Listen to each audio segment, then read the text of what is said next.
Hello friends, पिछली video में हमने सीखा था राग भूपाली का आरोह, अवरोह, पकड़ और उसका डिस्क्रिप्शन, और साथ ही साथ हमने सीखा था उसका स्थाई और अंतरा। आज की इस वीडियो में हम सीखेंगे राग भूपाली की ताने 8 मात्रा की और 16 मात्रा की।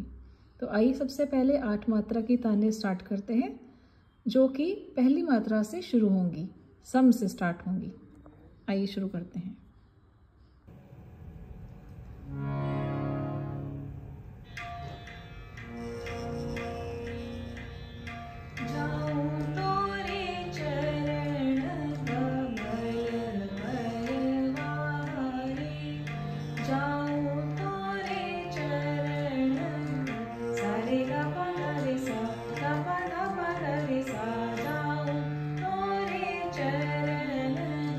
Sa re ga pa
आज की वीडियो में इतना ही। अगर आपको इस राग से रिलेटेड कुछ और सीखना है तो आप कमेंट में उस बारे में बात कर सकते हैं, लिख सकते हैं। तो आज का वीडियो यही समाप्त करते हैं। अगर वीडियो पसंद आई हो तो लाइक ज़रूर करें, और जिन्होंने चैनल नहीं सब्सक्राइब किया है वो चैनल को सब्सक्राइब करें और बेल आइकन भी दबा दें ताकि हर एक नई वीडियो की अपडेट आप तक पहुंचती जाए। धन्यवाद।